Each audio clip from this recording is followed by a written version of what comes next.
And we're live. Welcome, Tracy from tracyfieldscounseling.com. How are you today? Yeah, I'm good. Yeah, I'm really excited to be here to chat with you. Yay, we're excited too. I would say we because Beer is always with me. She's not with me right now. I'm excited too. My dog and I, he's here, so that's something. Yeah, I'm sure I'm he's really excited. excited for you to answer this first question, which is who is your niche client in your business and how do you help them?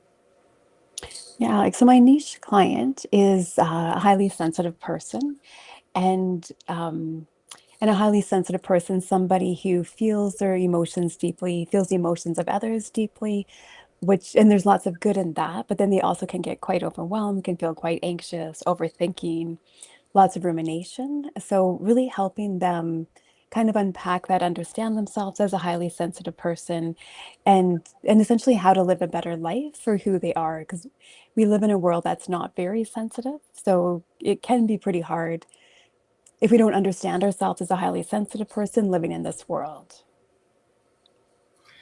Okay, so my next question is because you are an entrepreneur, you have your own business. That's why you're on the Fempreneur Podcast.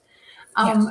Were you always an entrepreneur? Did you used to work as an employee? Like, how did you come from, discovering this is the work you want to do to today being an entrepreneur? Yeah, so I've been an entrepreneur for 10 years, so have much more of my history has been being employed. Worked in group homes, worked in a counseling agency, and loved that work. But then got to a place where I really essentially, I wanted to be the boss of how I did things, how I decided, and even deciding who I worked with. When I first started my practice, I didn't have a niche. I worked kind of more in the world of trauma. But then I discovered I really liked working with highly sensitive people. As at the same time discovering that I was a highly sensitive person, I didn't know that for most of my life. So once I figured that out and kind of started learning about myself, what I needed, bringing that into the counseling session, and then probably about 8 years ago, changed all my marketing to work with highly sensitive people and really have created work that I love. Like I don't get burnt out. I don't get bored. There's a lot of learning, of course, starting my own business, and I didn't actually know I was starting a business when I started my private practice, which was interesting to discover that about 6 months later. It's like, oh, like I have to do marketing and networking and get a website and all of those things. But I've enjoyed all the learning that's gone with that too. Okay, awesome. And so Vera and I, of course, have been working with you for a little while, and we've had the pleasure of getting to know a lot of your story, but I'm hoping I'll pull out a few things today that I haven't heard before. But one question we wanted you to share the answer to on the podcast today is what has been one of your biggest business or marketing aha moments since working with Vera and I? Because we feel like you've had a few, but we're kind of curious to know what that would be. I would say too, like you need support. Like if you are running your own business and whatever the business is, that support makes a huge difference. And it was one of those things and I've had support before, and then you're like, oh, I'm doing good. I don't need support anymore. So I was on kind of on my own for about 2 years, not really connected with any kind of community. And then my practice slowly got quieter. I'm like, what is happening here? Um, like as a single parent, single income, like I have to figure this out. And so connecting with you and Vera and like this beautiful community the two of you have developed, and then just how impactful that's been for me, right? To work kind of one-on-one with you and Vera, but then going to, the monthly meetings in person has been Mhm. huge doing that. And then the other part that I've really learned from you guys is like you just have to do it, right? Like all of us can sit with good ideas. And if we're entrepreneurs, we have a lot of ideas. But if you don't do the action, nothing changes. And um, I know like the one thing from you in particular, Lyndsie, like just turn the camera on and record. Like you can look at all your stats and like this posted well, this post didn't, or you could just record another video. Like, okay. So I would say those are the two things I've really, at this point, have taken from working with you guys. Oh, thank you. Thank you for saying that. And thank you for sharing that with other fempreneurs listening and watching today, because I do think that reminding them that being a solopreneur doesn't mean you have to do it all on your own. There is support out there, whether it's Yeah. joining the mastermind with Vera and I, or working with us privately like Tracy does, or coming, if you're in the Calgary area, coming to our events in person, or you've got those, those live happy hours the first Friday of every month. Just find some way to get support. And support can look like a number of different things. I feel like getting around other women who are faced with the same challenges is very supportive in itself. Like, would you agree with that? Or is there other kind of support that you need? I would say like talking with other women, and especially the one that I I enjoy quite a bit is the in-person, and you guys have it structured so well. So it's not, for me, that random kind of networking is exhausting, and I'm like, I would rather not do that. Yeah. So you guys have those structured questions, whoever you're sitting at the table with. And the one thing that I find is that if one woman talks about, well, this is probably a good idea, but I'm not sure. And then the other three women sitting at the table, then we support her and saying, that actually is a really good idea and you should go for it. And, what is the plan? Like, how will you implement this? So it's like in the moment, really supporting each other. Yeah. And for me, just hearing other women build their businesses is so empowering. Yeah. Right. And I think as women, we're so amazing, we're brilliant. And to then be around other people and see that in each other is pretty One thing great. that I think that's really unique about you, Tracy, is, and you kind of skimmed over it earlier, but I want to go back to it and drill down, which is when you niche down your business. And that's really hard for most fempreneurs. And that's, I think, the biggest challenge Vera and I have as business coaches, is helping women do that, because they give you so much pushback on it because they feel like they're excluding people by niching down. So how did you wrap your head around this idea? And I know you got some pushback on it too. Like, can you tell us that story of how you niched down and some of the pushback you got and how you handled it? Yeah, like I think like at one point, kind of earlier in my practice, when it's like, oh, I think I just want to focus on working with highly sensitive people. And I talked to a few therapists about it that were further along in their private practice. And the feedback I got was like, that is not going to work. But it's like my intuition said, yes, yes, it is. And I didn't know what it would look like, the timeline of it working out. But this is what I love.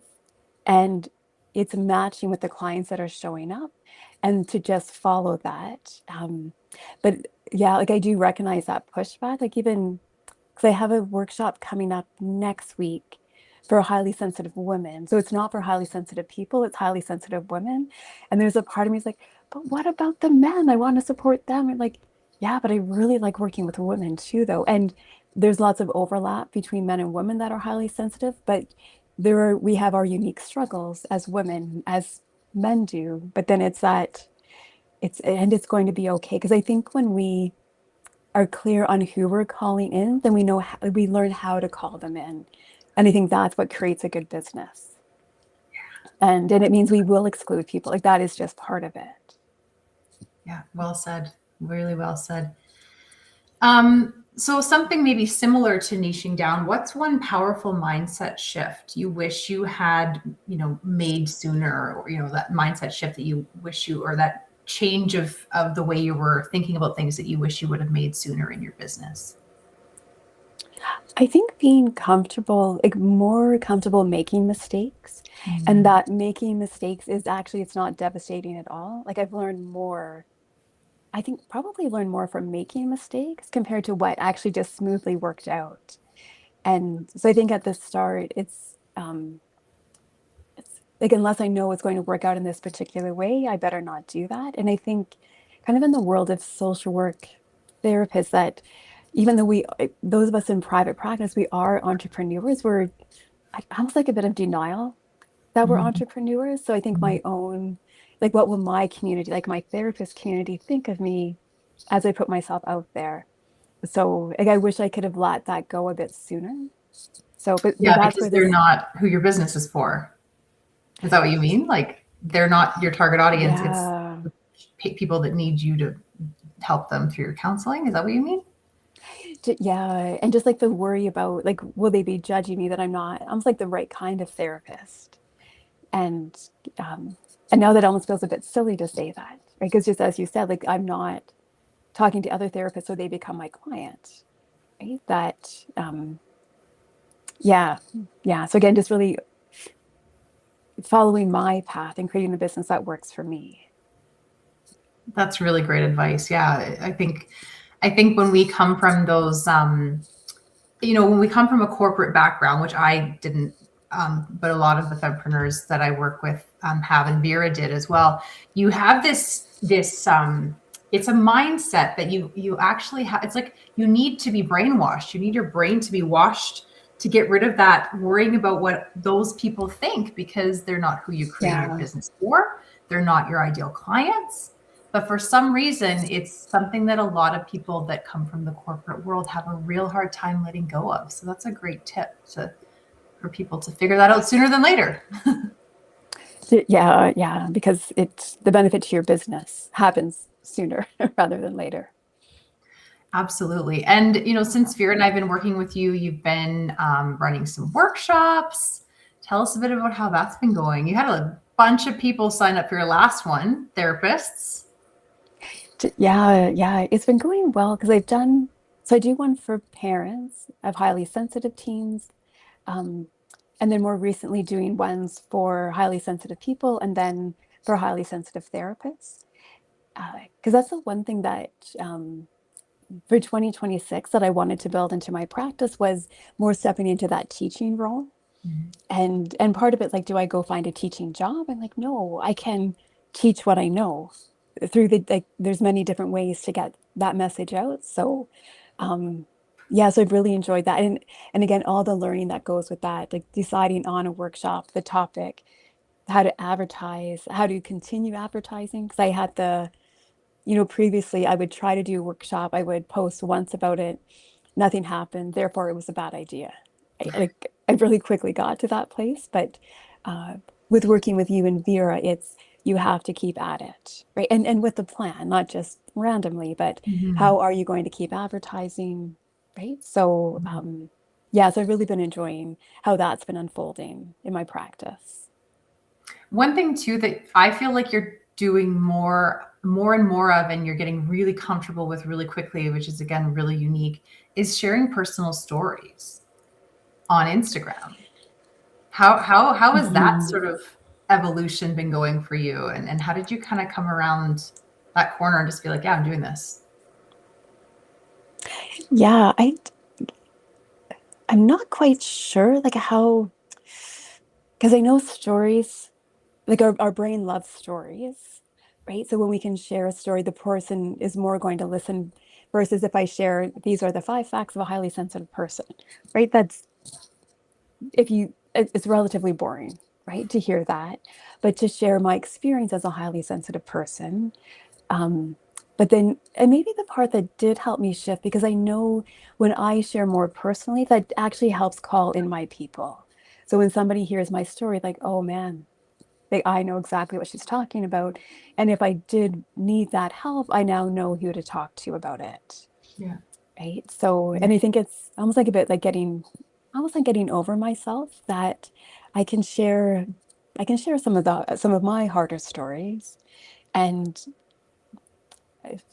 yeah, and I like it's okay to share that, right? It's not wrong. And maybe, I mean, I don't, as a therapist, are you encouraged in your training and I guess maybe just in your continuing education that you do to keep your licenses and things, are you encouraged to share personal stories with patients? Is that kind of part of what you're supposed to do, or?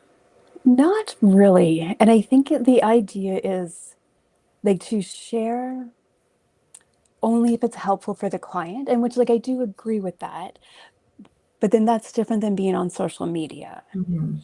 right? So in my sessions with clients, I'll share when I feel like it's relevant, if I feel like it's going to be helpful, but otherwise it's about them. Yeah.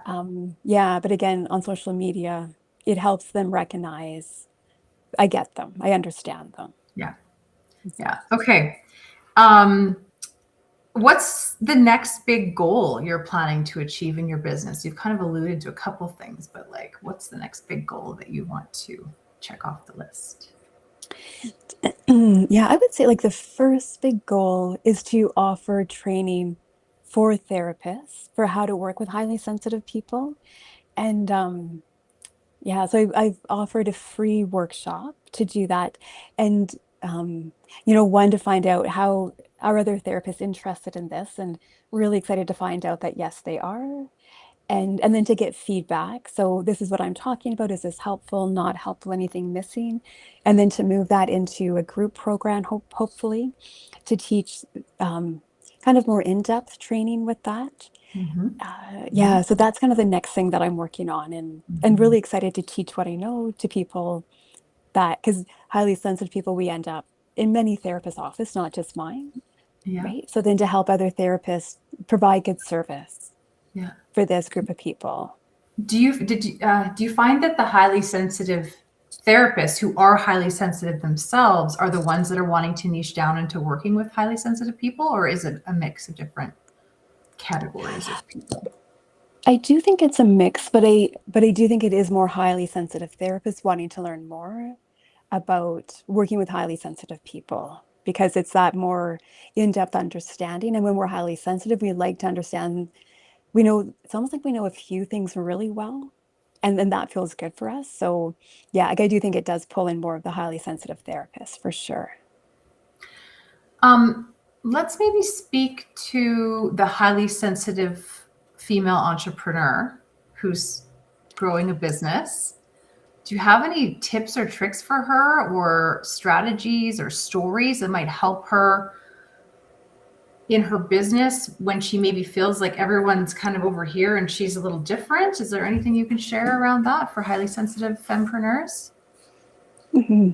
Yeah, I'm not sure why this kind of chokes me up, but listen to yourself, Oh, right? And because what I found, it's almost like I was like being tapped by the universe, like this is your path, um, and listen to that, right? Because if you're looking at, like, so whether you're a social worker, psychologist, if you're looking at, whatever you're accredited for or through, this isn't acknowledged, it's not talked about, like that entrepreneur path. yeah. And what I find, and even like in healing in general, if we listen to ourselves, that's when we create the life that we want. If we listen to, like, oh, what will people think of me? Like, I better just stay at my agency. I better just have a general practice and not niche down. Then you're not living your full life. And life feels so much better when we live our full life. So, Yes. Um, yeah. do you, maybe you can pull from one of the workshops you've taught recently and share like a strategy or something tactical that they can do if they feel like they need to listen to themselves but they don't know how? Like, do I need to lay on the floor? Do I need to put on some yoga music? Do I need to go for, like, what would be a tactical way to try to listen to themselves? Yeah, I would say a few things. So one, like going for a long walk and like no music, don't even bring your phone. So you're not distracted by anything. And then think about, like, so if you're like, in my private practice, I want to niche down, like really almost like talk to yourself about how come. What is it about this client that you really liked working with? Mm, How do you, the way you kind of sit in the therapist chair, what's your way of helping that client and how that benefits them? So really, because I think when we put thinking and movement together, something really great happens. I don't know enough about the physical body to actually know why that works, but it works really well. yeah. And then also journaling about like those internal barriers that you have showing up. Like I don't think I can because Mm, um and even a few weeks ago I was talking to a therapist like at my office where I rent, and she was sharing that like she follows me on Instagram, she really likes my videos, and really nice feedback to hear. And then she said, but I could never do that. I'm like, oh, but you could. Right. So like there was like a really like so she can see another therapist that she knows doing this, but her was like, but I can't. I'm like, oh, but you can though. Right. But so I think even just sitting with, if someone's listening, they're like, oh yeah, like that's what shows up for me. It's like I see these therapists on Instagram, but I could never do that. And to sit with curiosity, well, how come? Right? yeah. How come that therapist can do it, but you can't? And Yeah. and is that actually true? Right? And to do some journaling about that. And and talking to other therapists that are doing what you want to be doing.